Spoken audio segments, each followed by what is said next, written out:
Thank you. Thank you. Senator Hatfield, Mr. Chief Justice, Mr. President, Vice President Bush, Vice President Mondale, Senator Baker, Speaker O'Neill, Reverend Mumaw, and my fellow citizens.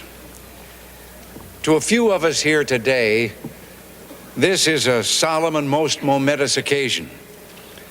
And yet in the history of our nation, it is a commonplace occurrence. The orderly transfer of authority, as called for in the Constitution, routinely takes place, as it has for almost 2 centuries, and few of us stop to think how unique we really are. In the eyes of many in the world, this every 4-year ceremony we accept as normal is nothing less than a miracle. Mr. President, I want our fellow citizens to know how much you did to carry on this tradition.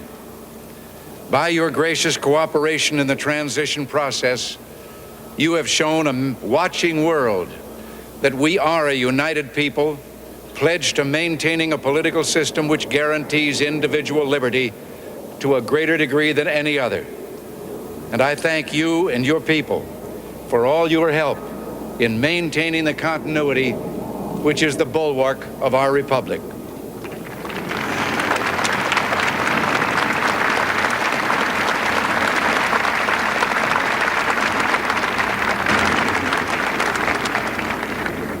The business of our nation goes forward.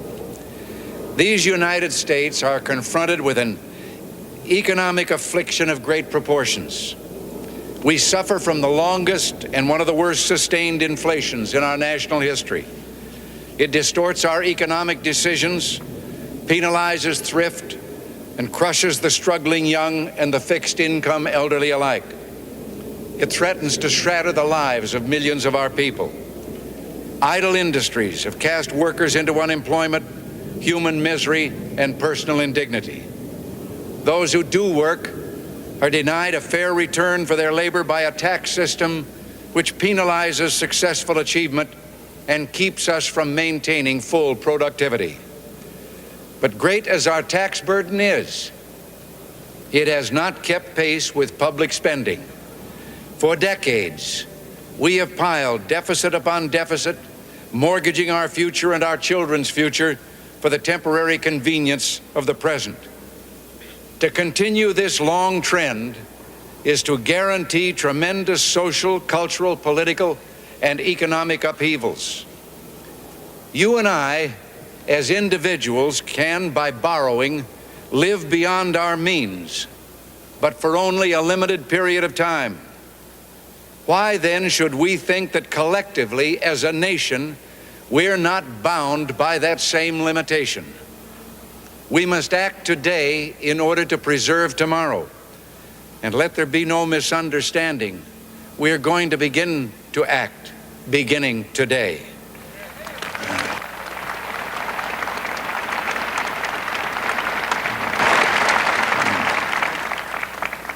The economic ills we suffer have come upon us over several decades. They will not go away in days, weeks, or months, but they will go away. They will go away because we, as Americans, have the capacity now, as we've had in the past, to do whatever needs to be done to preserve this last and greatest bastion of freedom. In this present crisis, government is not the solution to our problem. Government is the problem.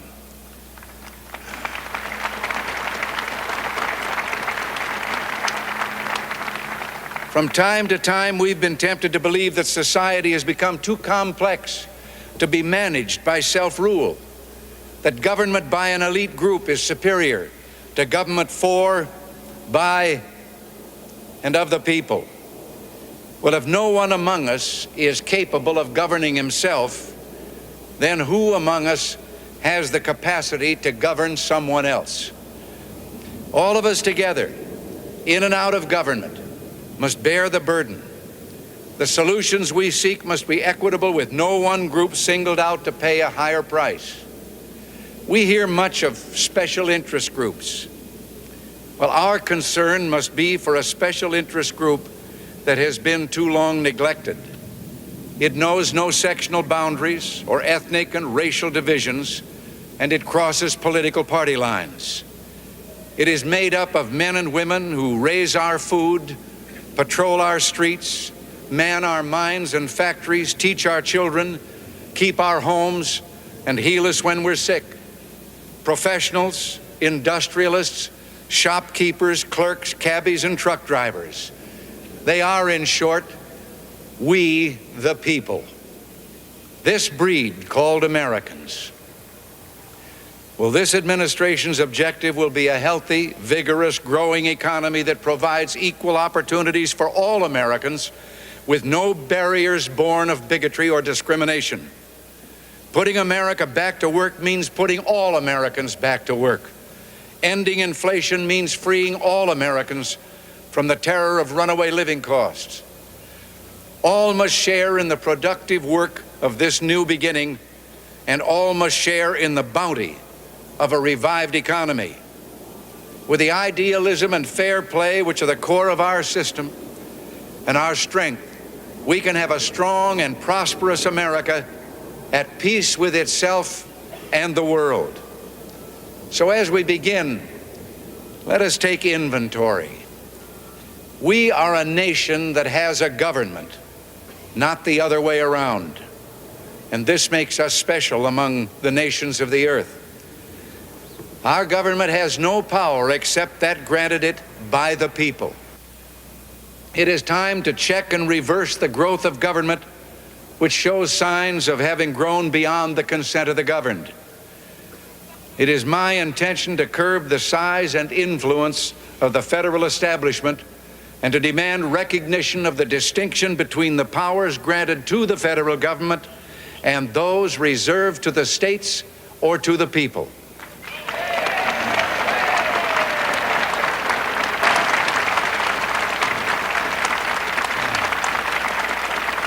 All of us need to be reminded that the federal government did not create the states.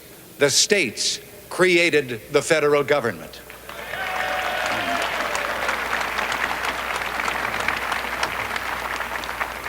Now, so there will be no misunderstanding, it's not my intention to do away with government. It is rather to make it work with us, not over us, to stand by our side, not ride on our back. Government can and must provide opportunity, not smother it. Foster productivity, not stifle it. If we look to the answer as to why for so many years we achieved so much, prospered as no other people on earth, it was because here in this land we unleashed the energy and individual genius of man to a greater extent than has ever been done before. Freedom and the dignity of the individual have been more available and assured here than in any other place on earth. The price for this freedom at times has been high, but we have never been unwilling to pay that price. It is no coincidence that our present troubles parallel and are proportionate to the intervention and intrusion in our lives that result from unnecessary and excessive growth of government. It is time for us to realize that we're too great a nation to limit ourselves to small dreams. We're not, as some would have us believe, doomed to an inevitable decline. I do not believe in a fate that will fall on us no matter what we do. I do believe in a fate that will fall on us if we do nothing. So with all the creative energy at our command, let us begin an era of national renewal. Let us renew our determination, our courage, and our strength. And let us renew our faith and our hope. We have every right to dream heroic dreams. Those who say that we're in a time when there are no heroes, they just don't know where to look. You can see heroes every day going in and out of factory gates. Others, a handful in number, produce enough food to feed all of us and then the world beyond. You meet heroes across a counter, and they're on both sides of that counter. There are entrepreneurs with faith in themselves and faith in an idea who create new jobs, new wealth, and opportunity. They're individuals and families who take taxes support the government and whose voluntary gifts support church, charity, culture, art, and education. Their patriotism is quiet but deep. Their values sustain our national life. Now, I have used the words they and their in speaking of these heroes. I could say you and your, because I'm addressing the heroes of whom I speak, you, the citizens of this blessed land. Your dreams, your hopes, your goals are going to be the dreams, the hopes, and the goals of this administration, so help me God.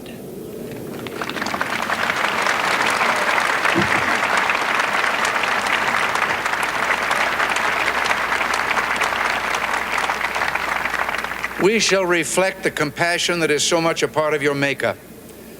How can we love our country and not love our countrymen?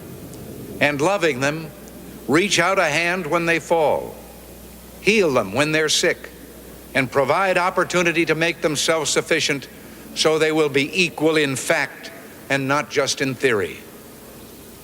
Can we solve the problems confronting us? Well, the answer is an unequivocal and emphatic yes. To paraphrase Winston Churchill, I did not take the oath I've just taken with the intention of presiding over the dissolution of the world's strongest economy. In the days ahead, I will propose removing the roadblocks that have slowed our economy and reduced productivity. Steps will be taken aimed at restoring the balance between the various levels of government. Progress may be slow, measured in inches and feet, not miles, but we will progress. It is time to reawaken this industrial giant, to get government back within its means, and to lighten our punitive tax burden. And these will be our first priorities, and on these principles there will be no compromise.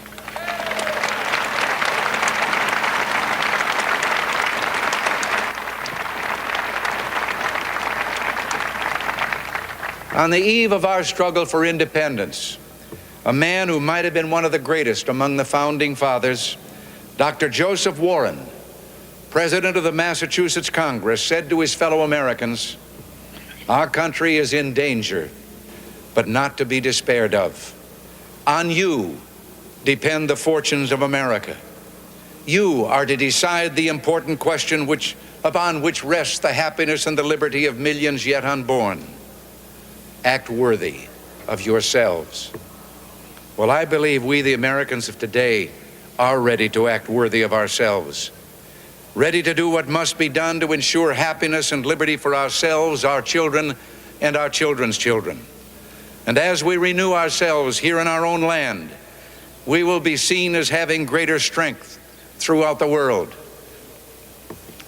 We will again be the exemplar of freedom and a beacon of hope for those who do not now have freedom. To those neighbors and allies who share our freedom, we will strengthen our historic ties and assure them of our support and firm commitment. We will match loyalty with loyalty. We will strive for mutually beneficial relations. We will not use our friendship to impose on their sovereignty, for our own sovereignty is not for sale. As for the enemies of freedom, those who are potential adversaries, they will be reminded that peace is the highest aspiration of the American people. We will negotiate for it, sacrifice for it. We will not surrender for it now or ever.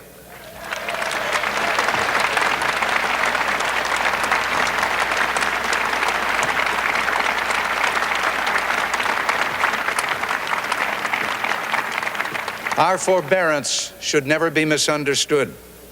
Our reluctance for conflict should not be misjudged as a failure of will. When action is required to preserve our national security, we will act. We will maintain sufficient strength to prevail if need be, knowing that if we do so, we have the best chance of never having to use that strength.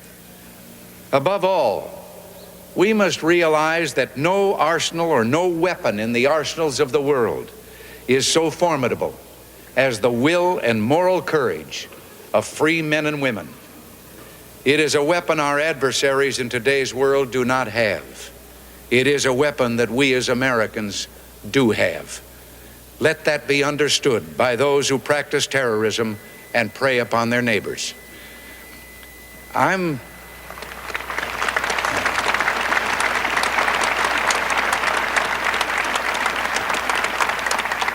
told that tens of thousands of prayer meetings are being held on this day. And for that, I'm deeply grateful. We are a nation under God, and I believe God intended for us to be free. It would be fitting and good, I think, if on each inaugural day in future years, it should be declared a day of prayer. This is the first time in our history that this ceremony has been held, as you've been told, on this west front of the Capitol. Standing here, one faces a magnificent vista opening up on this city's special beauty and history. At the end of this open mall are those shrines to the giants on whose shoulders we stand. Directly in front of me, the monument to a monumental man, George Washington, father of our country, a man of humility who came to greatness reluctantly. He led America out of revolutionary victory into infant nationhood. Off to one side, the stately memorial to Thomas Jefferson, the Declaration of Independence flames with his eloquence. And then beyond the reflecting pool, the dignified columns of the Lincoln Memorial. Whoever would understand in his heart the meaning of America will find it in the life of Abraham Lincoln. Beyond those monuments to heroism is the Potomac River, and on the far shore, the sloping hills of Arlington National Cemetery with its row upon row of simple white markers bearing crosses or stars of David. They add up to only a tiny fraction of the price that has been paid for our freedom.